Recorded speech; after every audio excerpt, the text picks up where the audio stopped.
지나간 주에는 저희가 이곳에서 모이지를 않아서 어떤 분들은 2주 만에 만나는 분들도 계신다. 그렇죠?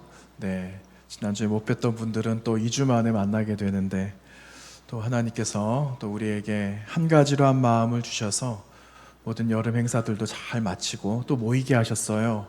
오늘 이 모인 자리에서 또 하나님의 새로운 은혜들을 또 함께 나누기를 원하고 주신 은혜로 또 한 주간을 믿음으로 살아가시는 저와 여러분 되시기를 간절히 원합니다. 여러분, 신앙생활을 오래 해오셨죠? 혹시 1년 하신 분 계세요? 2년 하신 분 계십니까? 대부분은 10년, 20년 이렇게 하신 분들이 대부분 많으세요. 그런데 여러분, 신앙생활 하신 거에 대해서 후회가 없으십니까? 네, 괜찮으세요? 여러분, 이 신앙을 잘 지키실 수 있을 것 같습니까? 잘 지켜야 되겠죠. 우리는 장담을 할 수가 없어요. 그런데 신앙을 마지막 잘 지키기를 한 분이 원하세요. 누가 원하시느냐? 우리 하나님께서는 그 신앙을 잘 지키기를 원하신다는 겁니다.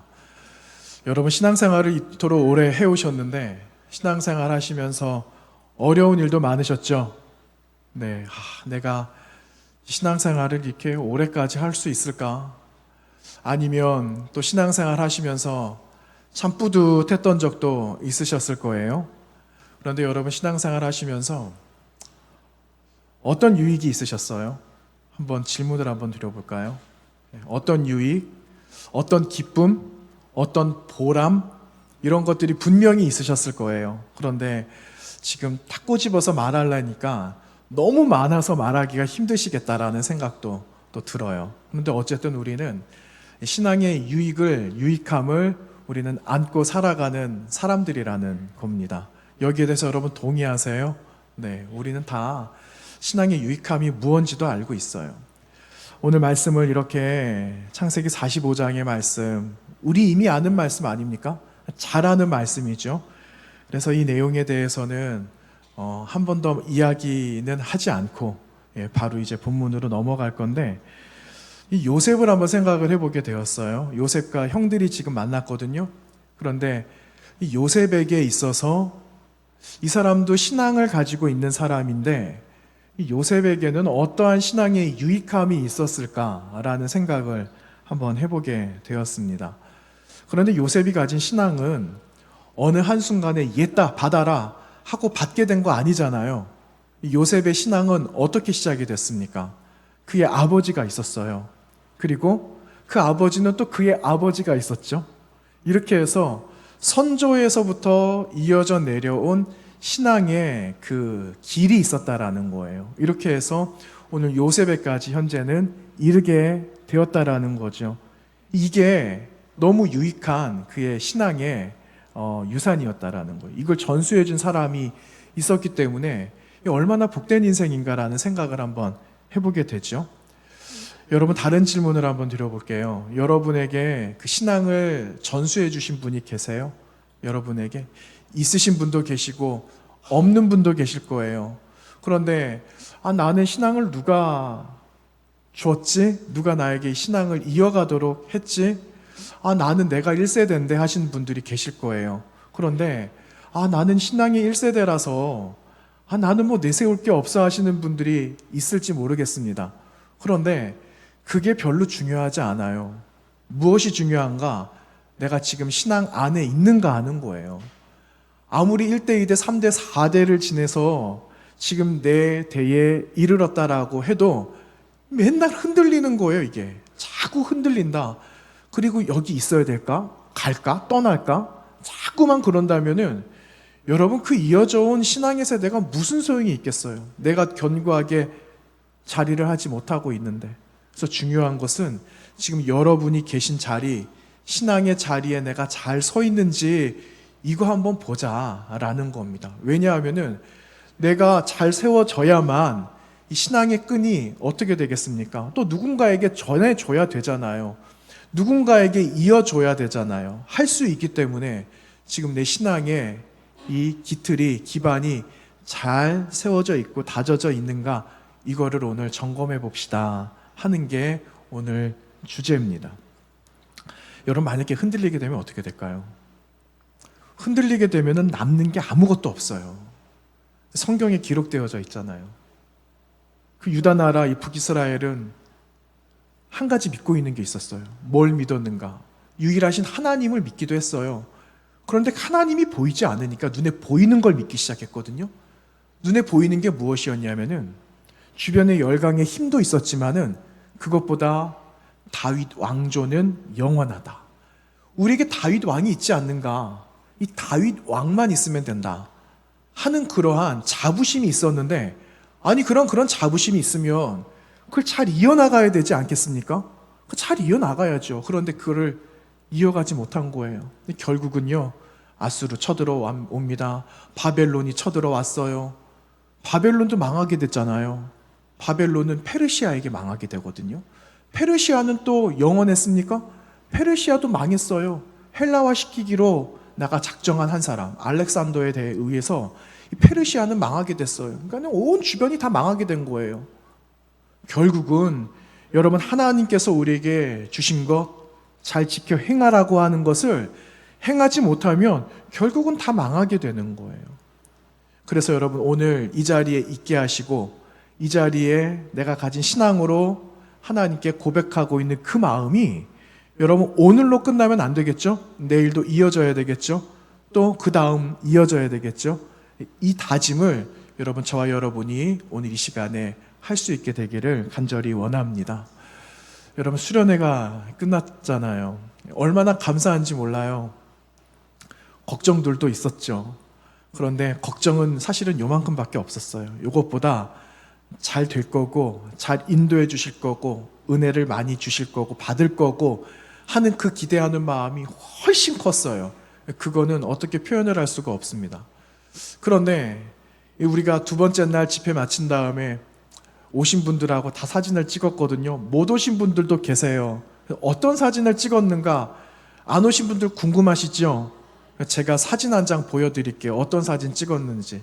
이 사진을 찍었어요. 마지막 둘째 날에 집회 끝나고 나서 사진을 한 장 찍었거든요.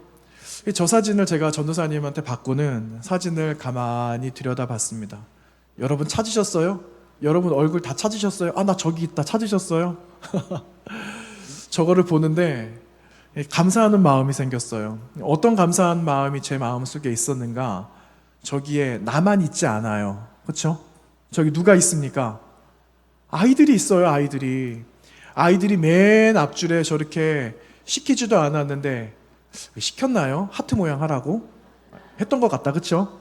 그러니까 저렇게 라윤이는 예쁘게 저기 하트 모양을 그리고 있고 애들도 다 저러고 있어요. 곳곳마다 덩치 큰 아이들, 시커먼 애들도 저 안에 알 박혀 있는 것처럼 박혀 있습니다. 예, 손주들 찾아보세요. 저기 다 있어요. 근데 저 아이들이 저 사진에 있는 거예요. 제가요, 사실은 해마다 여름이 되고 교회에서 행사가 있고 아이들이 모여야 되는 시간들이 되면은 참 이해하지 못하는 질문이, 똑같은 질문이 반복이 돼요.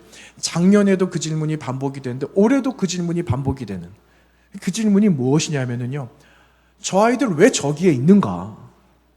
저 아이들이 저쪽에 왜 앉아 있지? 하는 질문을, 그 답을 찾을 수가 없어요. 이상하죠? 수련회다 이러면은 분명히 아이들 도망가고 싶을 거예요. 왜냐하면은 그날 유일하게 학원 빠질 수 있는 날이거든요. 공식적이든 비공식적이든 교회에서 행사가 있고 또 수련회가 있으니까 아이들 가야 되는 거 맞아요. 그런데 속이고 그냥 딴 데 갈 수도 있어요. 친구 만나러 갈 수도 있어요. 그런데 이 아이들은 도대체 친구도 없나? 이 아이들은 도대체 갈 곳도 없나?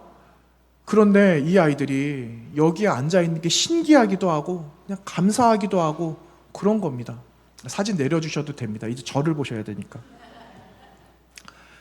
첫날 집회가 끝났어요. 첫날 집회가 끝났는데 얼마나 긴장이 됐겠습니까? 다. 여러분 첫날 집회 끝나고 다 힘드셨잖아요. 그날 생각보다 좀 빨리 끝나기는 했는데 숙소에서 쉬고 있는데 누가 문을 막 이렇게 두드리는 겁니다. 그런데 이제 무장해제하고 있어가지고 문을 두드리니까 다시 갖춰 입어야 될 거 아니에요. 그래가지고 급하게 또 옷을 입었네요. 이렇게 문을 딱 열었더니 누구였냐면은 유겸이가 온 거예요. 유겸이. 유겸이가 왔어요. 신집사님네 아들, 큰 아들. 유겸이가 온 거예요. 유겸아 너 웬일이냐? 이랬더니 유겸이가 간다는 거예요. 어디가? 이랬더니 내일 테스트가 있어서 가야 된다는 거예요. 그런데 목사님한테 이야기하고 인사하고 가야 되겠다 해서 수연집사하고 같이 온 거예요. 그래서 야, 너 참 기특하다. 제가요, 주머니에 뭐가 있으면 좀 쥐어주고 싶었어요. 근데 이 추리닝 바지에 뭐 입고 나갔는데 뭐가 있었겠어요. 그래가지고 안 되겠다. 너 일로 와라. 그래서 제가 끌어안고 기도해주고 보냈거든요. 그런데 마음이 어떤 마음이 있냐면은 목사님 저 가기 싫어요. 이런 마음 있잖아요. 저 안 가면 안 돼요. 좀 누가 좀 잡아줬으면 좋겠는데. 막 어물쩡거리는 그 모습이 그 마음이 느껴지는 겁니다. 기도가 끝나고 나서 얼굴을 보니까는 얼굴이 새카매요 그냥. 야, 너 안 가고 싶지? 그랬더니 대뜸 하는 말이 네 이러더라고요. 안 가고 싶은 거예요. 안 가고 싶은. 첫 번째는 친구들 다 있으니까, 동생들 다 있으니까 안 가고 싶은 거. 그리고 온 교인들이 와가지고 같이 있으니까 그 자리도 좋고, 그건 안 가고 싶은 거예요. 너 안 가면 안 되냐? 제가 그랬어요. 그랬더니 내일 테스트 때문에 어쩔 수가 없이 가야 되는 거예요. 그래서 가야 된대요. 그래, 잘하고 와라. 잘하고 와라. 그리고 격려하고 보냈거든요. 그리고 나서 제가 저 사진을 보면서 참 감사했던 게 저 아이들이 저 사진에 새겨져 있어서 감사한 거예요. 그렇죠? 여러분 만약에 우리 다음 세대가 없어요. 아이들이 없어요. 내 신앙은 진짜 찬란하고 빛난 하나님이 보셔도 너무 아름답다라고 하실 만큼 칭찬받을 만한 이 신앙이다라고 한다면 여러분 이 신앙 내 대해서 끝나면은 얼마나 이거 아깝겠어요. 이 신앙을 누군가에게 줄 수 있다라는 게 얼마나 복된 거예요. 그래서 저는요 이 말씀 준비하다가 저에게 있어서 신앙의 가장 큰 유익은 내가 가진 신앙이 보잘것없고 진짜 볼품 없어도 이거를 이어줄 수 있어서 감사하고 이어받을 사람이 있어서 감사하고 그래서 신앙의 유익이 이것이구나라는 것을 한번 생각해 보게 되었어요. 여러분 다시 한번 질문해 볼게요. 여러분 지금까지 오랜 시간 동안 신앙생활 하시면서 가장 보람된 순간이 어떤 순간이셨어요? 그리고 신앙의 가장 큰 유익이 여러분 무엇입니까? 마음으로 여러분 한번 대답해 보십시오. 여러분 사람들은 생각하기를 내가 신앙을 가지면은 잘 될 거다라고 생각을 합니다. 지금까지 걱정이 이만큼 있었는데 이제 내가 신앙생활을 하니까 이만한 걱정이 이제 없어질 거라고 생각을 한대요. 그런데 여러분 어떠세요? 살아보시니까 이만큼 가지고 있었던 신앙생활, 신앙을 알기 전, 신앙의 눈을 뜨기 전에 이만큼 가지고 있었던 이 고민이 다 날아갔습니까? 그러면 요만해졌어요? 요만해졌습니까? 예, 이만해지신 분도 있지만 더 크신 분도 있을 거예요. 그렇죠? 더 큰 분들이 더 많을 것 같아요. 그런데 여러분, 우리가 하나님으로부터 은혜를 받고 복을 받았잖아요. 그런데 내가 이만한 복을 받았다면 우리는 어떻게 살아가는 것이 맞느냐 하면은 내가 이만큼의 복을 받으면 받은 복을 가지고 복받은 사람으로 살아가는 게 복된 인생이에요. 하나님께서 나에게 물질의 복을 주셨어요. 그러면은 이 받은 물질을 가지고 복을 받았으니까 물질을 가지고 섬기면서 살아가는 거죠. 하나님께서 나에게 온유한 마음을 주시고 불쌍한 사람들을 보면 눈물을 흘리게 하신다. 그러면은 그 사람들을 위해서 눈물을 흘릴 수 있는 그 사람이 복된 사람 아니겠습니까? 이렇게 살아가는 것이 복된 인생이에요. 이걸 기억해야 되는 거죠. 여러분 오늘 이 말씀을 보시면은 이 요셉이란 사람이 등장하잖아요. 근데 이 사람은 어떤 복을 얻어서 어떤 복을 누리고 어떻게 복을 유통하고 있는가를 한번 보기를 원하는 겁니다. 여러분 요셉이란 사람이 진짜 고생 많이 했습니다. 고생 말도 다 못하죠. 누명도 쓰고 억울한 이 죄의 명도 짓게 되고 지금으로 보면은 그 치한으로 몰리는 일도 있었고 얼마나 우여곡절이 많았어요. 그런데 그 우여곡절이 시작되게 한 원인이 있었다는 거죠. 그 원인이 어디에 있었습니까? 형들과 오래전에 나누었던 꿈 이야기. 이것이 원인이기도 했어요. 그렇죠? 그런데 여러분 사실은요 그 안에 들어가 보면은 사실은 꿈 때문에 그런 건 아니다라는 거죠. 여러분, 이 꿈이라는 건 고대에 어떤 역할을 하게 되었느냐? 이 꿈이라는 것은 앞으로 있을 미래의 시간 가운데 내가 어떻게 살아갈 것을 예측하는 증거가 되기도 했다라는 거예요. 그래서 이 꿈은 요셉에게 적어도 약속이 되었고 소망이 되었다라는 거예요. 그런데 여러분, 우리가 한 가지 주의할 것이 있어요. 그게 무엇이냐? 여러분, 꿈이 옛날에는 이래서 증거가 되었다라고 말씀드렸잖아요. 이걸 맹신하면 안 된다는 거예요. 이 꿈을 마치 복음인 것처럼 받아들이면 안 된다라는 거예요. 꿈이 진리다라고만 생각하면 안 된다라는 거예요. 여러분, 진리는 다른 거에 있어요. 다른 거. 꿈이 진리가 아니에요. 꿈은 우리의 앞길을 인도해 줄 수는 있죠. 도구는 될 수 있어요. 통로는 될 수 있어요. 그렇지만 그것을 이루게 하시는 분은 따로 계신다는 거예요. 그분이 하나님이시죠. 그분께서 이루시는, 그분이 주시는, 그분께서 확신하게 해주시는 그 마음에 소중한 것을 가지고 우리는 꿈을 이루실 하나님을 의지하면서 살아갈 수 있어야 하는 겁니다. 여러분, 그 요셉에게 있었던 것이 무엇일까요? 꿈도 있었지만 꿈을 통해서 약속하시고 이루실 하나님의 약속을 믿었다라는 데 있어요. 견고하게 하시는 믿음, 하나님을 신뢰하게 하는 그 마음, 이것이 요셉에게 있었기 때문에 요셉은 꿈을 보면서 소망을 가지고 약속하신 것을 이루실 하나님을 바라보면서 갔던 겁니다. 꿈을 보면서 그래, 꿈이 이렇게 해줄 거니까 그래, 뭐 되겠지, 이런 식으로 살아간 게 아니라는 거예요. 꿈이 있었지만 하나님을 바라보고 그렇게 살아갔던 요셉이었다라는 거죠. 여러분이 이 믿음이 여러분 아브라함으로부터 시작이 된 거예요. 요셉이 지금 가지고 있었던 이 믿음은 아브라함 다음에 이삭을 통해서 야곱을 통해서 오늘 자신에게 있게 된 이 결실이었는데, 사실은 이 믿음의 결실을 이루기 위해서 얼마나 많은 희생을 하고 고민을 하고 선택을 했는지 몰라요. 여러분, 믿음의 열매는요, 반드시 희생이 따릅니다. 그리고 거기에 대한 대가의 큰 열매가 있게 된다라는 것을 우리는 기억해야 하는 거죠. 여러분, 이러한 전적인 하나님을 향한 신뢰가 있어야지 여러분 믿음의 큰 열매를 우리는 거둘 수가 있게 되는 겁니다. 그런 의미에서 여러분, 우리의 지금까지 인도하신 하나님의 섭리, 하나님이 하시는 일들, 그 가운데 여러분 우리의 믿음을 하나님 앞에 온전히 다 드리면서 우리가 믿음으로 얻게 되는 그 결실, 그 열매가 저 여러분과 이 교회 가운데 가득 채워지게 되기를 간절히 원합니다. 여러분, 오늘 이 말씀, 그 요셉의 사건이 우리에게 던지는 신앙의 과제가 있어요. 도전도 있어요. 그건 무엇이냐면요, 저 여러분이 가지고 있는 신앙을 이어가라는 그런 과제와 도전을 우리에게 주고 있다라는 겁니다. 여러분, 그 요셉은요, 형들의 시기와 질투가 있었어요. 어떻게 보면은 악랄한 형들의 그 행위 때문에 어쩌면 요셉의 인생은 파탄 나면서 끝날 수도 인생이었다라는 거죠. 만약에 여러분 매 순간을 보내는데 이 원망이 자꾸만 올라오는 거예요. 용서할 수 없는 형들이 자꾸 생각이 나는 거예요.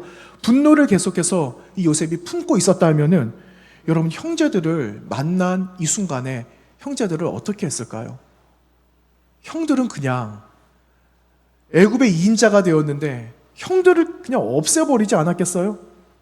당연히 그렇게 했을 거예요. 그런데 여러분, 요셉은요, 형들에 대한 자신의 인간적인 마음을 다 버렸다라는 거예요. 다 버리고 무엇으로 채웠는가? 하나님께서 역사하실, 하나님께서 사용하실, 하나님이 기뻐하실 그 마음을 자신의 마음속에 새기면서 과거에 있었던 시각, 초점, 내 눈의 시선을 하나님께로 옮기기 시작했다라는 거예요.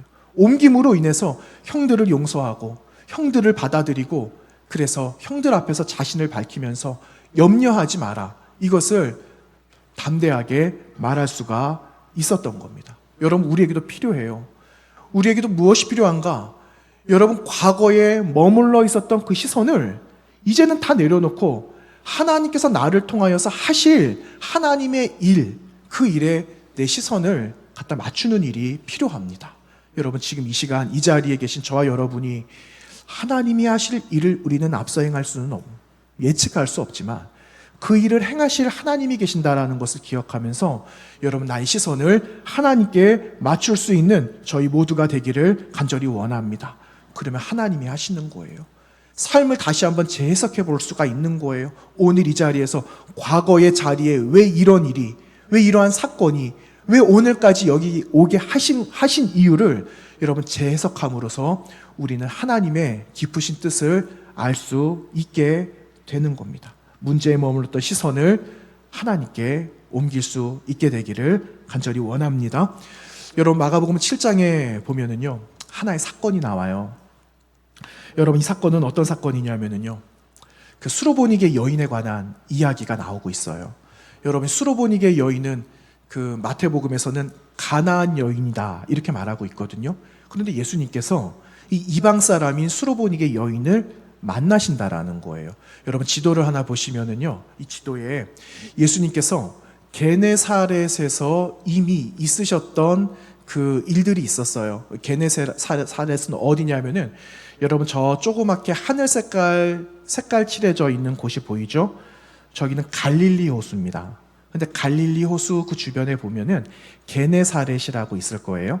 그 게네사렛에 계셨던 예수님이 어디로 가시느냐 하면은 여러분, 이쪽에 여러분 보실 때 오른쪽이 되시겠네요. 그쪽에 지중해거든요. 근데 보면은 두로와 시돈이라는 지역이 있을 거예요.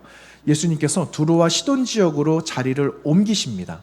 그때 여러분, 그 위에 시리아, 수리아, 페니키아 이렇게 나오거든요. 저 지역에 있었던 한 여인이 예수님을 만남으로 인해서 예수님께 자신의 삶의 고민들을 가지고 부탁하는 그 내용이 마태복음 15장, 마가복음 7장에 나오는 수로보니게 여인에 관한 사건이 바로 저쪽에서 일어나게 되었다라는 거예요. 예수님께서 게네사렛에서 자리를 옮기신 거죠. 그때 한 여인이 찾아온 거예요. 여러분, 이 수로보니게 여인에게 가장 큰 인생의 문제, 지금 현재의 그 문제는요, 딸이 귀신에 들렸다라는 거예요. 딸이 귀신에 들려서 해결할 수 없고 귀신에 사로잡혀 있는 채로 있다라는 인생의 문제를 가지고 있어서 주님을 찾아온 거예요. 여러분, 그러면 우리가 상식적으로 생각해 보면 예수님께서 이 여인을 만나셨어요. 그럼 예수님은 여인을 불쌍히 여겨주시겠죠? 그리고 여인을 고쳐주시지 않으셨겠습니까? 그런데 예수님이 너무 의외의 반응을 보이세요. 여러분, 예수님의 이 말씀을 들어보면, 아니, 예수님이 맞아? 아니, 예수님 어떻게 그렇게 말씀하실 수가 있지? 아니, 예수님 어떻게 이 이방 여인을 왜 불쌍히 여기시지 않는 거야? 이렇게 한번 생각해 볼 수가 있어요. 여러분, 마태복음의 15장 말씀에 예수님을 찾아온 여인에게 예수님이 이렇게 말씀하세요. 나는 이스라엘 집에 잃어버린 양 외에는 다른 데로 보내심을 받지 아니하였다. 그러니까 나는 이방 사람 너희들에게 나는 관심이 없어. 나는 우선 1차적인 거는 내 동포, 내 민족이야. 너는 내 안중에 없다. 하시는 예수님의 말씀이었다라는 거죠. 예수님의 표현이었다라는 거예요. 아니, 그러면은 여러분, 예수님의 그 반응에 앞에 그냥 앉아있는 그 여인은 어떻게 해야 되겠습니까? 여인 그냥 떠나갔을까요? 아니에요. 예수님을 지금 떠나보내면은 더 이상 예수님을 언제 만날지 모르는 이 마지막 순간이라는 거죠. 그러니까 예수님 앞에 엎드리고 예수님의 다리를 붙잡는 거예요. 제발 그러지 마시고, 예수님 제발 좀요, 제발 좀 나를 좀 도와주세요. 그런 말씀 마시고 좀 도와주세요 라고 엎드리고 또 엎드리고 있다라는 거예요. 그런데 예수님이, 아니, 그러면 그 불쌍한 마음을 좀 받아주시면은 안 될까요? 그런데 예수님은 또 그렇게 하지 않으셨어요. 예수님은 마치 귀찮다라는 듯이, 마치 쐐기를 박는 듯한 그 말씀을 여인에게 하시는데 이렇게 말씀하시잖아요. 자녀의 떡을 취해서 개들에게 준다라는 것은 마땅치 않은 일이다라고 이야기를 하세요. 여러분, 어떻게 예수님께서 이 여인을 개에게 비유를 하셨는가 하는 겁니다. 예수님의 본 마음이 무엇이었을까요? 정말 고쳐주고 싶지 않으셔서 그랬을까요? 여러분, 저는 예수님 그런 마음 아니라고 생각을 해요. 예수님께서 이렇게 말씀하신 이유는 여러분 따로 있어요. 어디에 있는가? 여러분, 이 말씀 전에 예수님이 게네사렛에서 이방 지역으로 피하셨다라고 기록하고 있거든요. 그곳에 계셔도 괜찮아요. 유대 지경에 계셔도 괜찮은데 굳이 예수님이 피하셨다라는 거예요. 무슨 일이 있었는가? 여러분, 예수님께서는 제자들과 같이 계셨는데 배가 고프셔서 제자들과 씻지 않고 그냥 뭘 드신 거예요. 그러니까 이 바리새인들이 장로들의 그 유전을 지키지 않았다라고 이야기를 하는 겁니다. 여러분, 무엇을 먹을 때 손을 씻고 먹잖아요. 당신들의 제자는 손을 씻지 않고 떡을 먹었다라는 거예요. 여기에 못마땅하여서 예수님과 논쟁을 벌였던 그 사건이 수로보니게 여인을 만나기 전에 있었던 일이었다라는 거예요. 그래서 예수님은 피하시게 되셨는데, 여러분, 예수님의 의도는 이 여인에게 비록 이렇게 너무 막 하는 것처럼, 너무너무 심한 말씀을 하시는 것처럼 보이지만 사실은 예수님의 의도는 그럼에도 불구하고 이 이방 여인을 통해서, 이방 사람들을 통해서 내 민족, 내 사람들, 내가 관심 있어 하는 이 모든 사람들이 좀 나를 알기를 원한다라는 주님의 마음이 있었다라는 거예요. 그런 의도를 가지시고 이 여인에게 말씀하시고, 너희들이 깨닫게 된다면은 너희가 다시 내 말을 듣고 나를 예수 그리스도 구주로 믿고 섬기는 사람이 되면 좋겠다라는 그러한 숨은 의도가 우리 주님에게 있으셨다라는 거예요. 그러니까 수로보니게 여인은 도구가 된 거예요.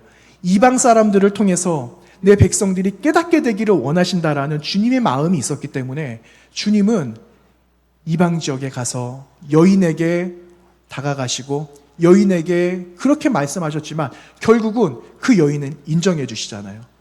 무엇을 인정해 주십니까? 그의 큰 믿음. 이 여인이 가지고 있는 큰 믿음을 인정해 주심으로 인해서 이 여인의 믿음이 온 세상에 들려지도록 하신 예수님의 의도가 있으셨다라는 거예요. 여러분, 우리가 은혜를 안고 나왔어요. 오늘 이 자리에 은혜로 나왔잖아요. 내 힘과 내 의지로 나오지 않았어요. 우리는 은혜로 나왔다는 거죠. 여러분, 이 은혜를 알면은, 우리는 이 은혜가 어디서부터 왔는지를 안다면 여러분, 이 은혜를 이제는 흘려보내야 되는 거예요. 아니, 내가 지금 가지고 있고 내가 지금 누리고 있는 거, 아니, 내가 오늘 이 자리에 나온 거 당연한 거지, 지나간 주도 나왔고 또 다음 주도 당연히 나올 거야 라고 생각해서는 안 된다라는 거예요. 하나님께서 우리에게 은혜를 주셨기 때문에 여러분, 그 은혜로 우리는 오늘 이 자리에 나올 수 있게 된 줄로 믿습니다. 그래서 여러분, 그 은혜는 당연한 게 아니에요. 은혜는 당연한 게 아니라 내 공으로, 내 노력으로 의해서 얻어진 게 아니라 나의 마음속에 간절함이 있고 그 예수 그리스도를 만남으로 인해서 그분이 나의 하나님이다라는 고백을 통해서 얻게 된 그 은총으로 우리는 은혜를 누리고 있다라는 거죠. 그러면 여러분, 우리가 가지고 있는 이 은혜를 여러분 내 안에 가두어서야 되겠습니까? 이 은혜를 주신 분을 말을 해야 되고, 은혜 주신 분이 은혜를 주셨기 때문에 누리고 있는 내 삶을 다음 세대와 또 누군가가 살아갈 수 있도록 하는 것이 우리 삶의 책임이고 우리가 해야 될 사명이다라는 거예요. 그래서 여러분, 우리의 신앙, 이 신앙은 여기에서 머물러서는 안 된다라는 것을 다시 한번 기억해야 되겠습니다. 여러분, 오늘 말씀해 보시면 요셉을 통해서 은혜 받는 사람이 등장하고 있어요. 요셉을 통해서 은혜 받는 사람이 여러분 누구입니까? 당장은 형들이에요. 형들이 은혜를 받아요. 그 다음에 가족들이 은혜를 받고 민족과 열방이 이 은혜를 누리는 자들로 등장하고 있거든요. 이 신앙의 유익이 온 열방으로 흐르고 있다라는 거예요. 그런데 여러분, 이 비결이 어디에서부터 시작이 되었는가 하는 거죠. 여러분, 보통 우리는 이렇게 말할 겁니다. 요셉이 이 자리에 있게 된 것, 그리고 요셉을 통해서 은혜가 흐르게 돼서 유익을 누리게 된 것은 하나님의 전적인 섭리에 있다라고 말할 수가 있을 거예요. 그렇죠? 근데 여러분, 하나님의 섭리를 우린 자주 이야기하거든요. 그런데 여러분, 하나님의 섭리가 과연 무엇일까 하는 거예요. 어떻게 생각하면 하나님의 섭리는 그냥 우리가 맹목적으로 복종해야 되는 것. 섭리, 글쎄 우리는 알 수가 없지만 그냥 섭리라고 하니까 믿고 따라가야 되는 것 아닐까라고 생각하는 거에 대부분 머물러 있다라는 거예요. 자, 여러분, 섭리라는 것은 내가 하는 게 아니에요. 주체가 누구냐? 하나님인 거죠. 섭리의 주체는 하나님이세요. 하나님이 하시는 일이에요. 그런데 하나님이 하시는 그 일을 하나님이 우리 눈에 보기 좋게 하실 수도 있고 아니면은 전혀 다른 모습으로 하실 수도 있겠죠. 여기에 대해서 우리는 전적으로 신뢰하는 거예요. 전적으로 내가 믿는 거죠. 왜? 하나님이 하시는 거기 때문에. 그래서 여러분 요셉도 하나님이 하실 일에 관심과 집중하기 시작했다라는 거예요. 여러분 요셉에게 과거에 어려움이 있었어요. 어려움이 지나고 오늘 총리가 되었어요. 이것도 중요하죠. 그런데 이것보다 더 중요한 게 무엇이냐면은 요셉은 지금 내가 어디에 있는가예요. 내가 지금 누구 앞에 있는가예요. 요셉에게 필요하고 요셉에게 중요했던 그 순간은 내가 지금 총리가 되어져서 바로의 2인자가 되었다. 애굽의 2인자가 된 게 중요한 게 아니라 내가 지금 이 자리에 있게 되어서 내 민족을 살리고 내 가족을 살리고 열방을 살릴 수 있는 이 자리에 내가 세워지게 되었다라는 것이 요셉에게 너무너무 중요한 순간이 되었다라는 거예요. 그래서 여러분 우리가 지금 살아가고 있는 이 모든 현장에 그리고 삶의 모든 순간에 과거에 너무너무 좋은 순간들이 있었겠지만 그것보다 더 중요하고 소중한 순간은 오늘 내가 이 자리에 있다라는 거예요. 이 자리에 있기 때문에 여러분 우리는 오늘 내가 가지고 있는 이 신앙을 그 다음 세대에게 넘겨줄 수가 있는 겁니다. 여러분 원하고 바라기는 오늘 내가 가지고 있는 신앙을 여러분 다음 세대에게 또 다음 누군가에게 누릴 사람에게 여러분 연결해주는 저와 여러분이 되기를 간절히 원하는 겁니다. 우리 하나님이 원하시는 게 바로 이거예요. 우리 주님이 원하시는 거, 내 안에만 가둘 수밖에 없다라고 생각하는 것을 무너뜨리고 누군가에게 그리스도 예수의 마음과 생각과 삶을 이야기해주고 그 삶이 또 누군가가 신앙으로 승화시켜서 살아갈 수 있게 된다라면 우리 주님은 그것으로 기뻐하신다라는 거죠. 그 역할을 잘 감당하는 저 여러분이 되어져야 하는 겁니다. 이 사명을 위해서 우리 주님은 오늘 이 자리에 불러주신 거예요. 여러분 그 사명을 잘 감당하시기를 바랍니다. 사명을 잘 감당하여서 또 누군가가 신앙의 울타리 안에 또 둘러진을 치고 함께 누릴 사람들이 함께 나와서 함께 영화로운 하나님의 나라를 사모하면서 살아갈 수 있도록 여러분과 저가 아름다운 통로로 잘 쓰여지고 준비되어지기를 주님의 이름으로 축원합니다. 기도하겠습니다. 하나님 감사합니다. 귀한 자리에 저희들을 불러주신 것은 하나님의 은혜임을 믿습니다. 하나님 당연한 것이 아니라 때가 되었기 때문에 나에게 주어진 것이 아니라 오늘 이 자리에 있기 때문에 우리는 그 은혜를 누리며 살아가게 됨을 믿습니다.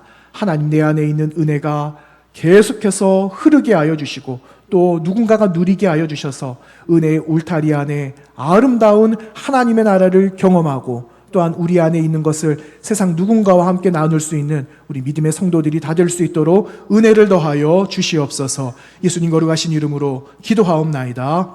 아멘.